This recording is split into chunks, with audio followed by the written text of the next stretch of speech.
আসলে বাজারে না গেলে বোঝা যায় না যে বাজার ঘাটের কি দাম। কারণ ছেলে মানুষই জানে, কারণ তারা সবসময় বাজার করে, তারাই বুঝতে পারবো বাজারে গেলে কত কি লাগে। কারণ মাথাটা নষ্ট হয়ে যায়, দিন যাচ্ছে মনে হয় বাজারের দাম বেড়েই চলেছে। তো আসসালামু আলাইকুম, কেমন আছেন সবাই? আলহামদুলিল্লাহ, আমিও ভালো আছি। তো একটু বাজারে গিয়েছিলাম, কারণ বৃষ্টির কারণে তো বাইরে বের হয়ে যাচ্ছে না। আর কাদার কথা আর কি বলবো, আমাদের রাস্তা বাড়ির রাস্তাটা একদম ভালো না, এখান থেকে যাওয়ার রাস্তাটাও একদম ভালো না। তো এই জন্য বাইরে তো যাওয়া যায় না। তো এই তো আমি এখন বের হচ্ছি, আমার বোনকে বললাম একটু ভিডিও করে দিতে।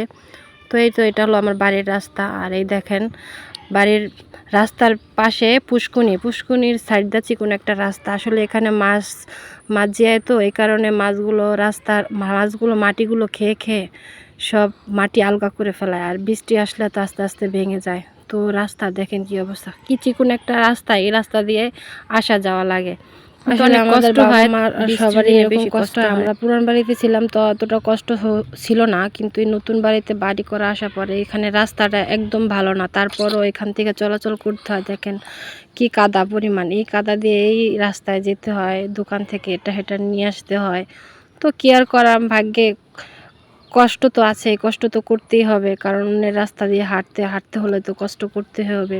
তো যাই হোক, এই তো দেখেন কি কাদার কারণে তো হাঁটাই যাচ্ছিল না। আর মাশাআল্লাহ আজকে একটু রৌদ্র উঠেছে, তো সেই কারণে একটু বের হলাম, বাজারে যাব, কিছু কাজ ছিল। আর ঘরে বাজারও ছিল না, সেজন্য আমি আর আমার বোন গিয়েছিলাম। তো এই তো পাকা রাস্তায় উঠে আসলাম। তো এখানে এসে দেখি একটা গাড়িও নেই, মানে ভ্যান নেই। তারপর কি করব, পুরোটা রাস্তায় আমরা বড় রাস্তা পর্যন্ত হেঁটে গেছিলাম। তো দেখেন বাইরের ওয়েদারটা অনেক সুন্দর। তো আজকে মাশাআল্লাহ অনেক রৌদ্র উঠেছে। তো আমি একটু হাঁটছিলাম আর ভিডিও করছিলাম। তো আসলে আপনারা কে কোথা থেকে ভিডিওটা দেখছেন বলবেন, আর সব সময় সাথে থাকবেন। এই তো তো ফাইনালি বড় রাস্তায় চলে আসলাম। এখন এখানে এসে একটা ভ্যান পেয়েছি। তো এই তো চলে যাচ্ছে এখন বাজারে। আমাদের এখান থেকে বাজারে যেতে বেশি একটা সময় লাগে না। আসলে মসজিদটা অনেক সুন্দর করে করা হয়েছে রাস্তার সাইডে। আর মসজিদের ভিতরে পুরো লিফটের সিস্টেম করা হয়েছে।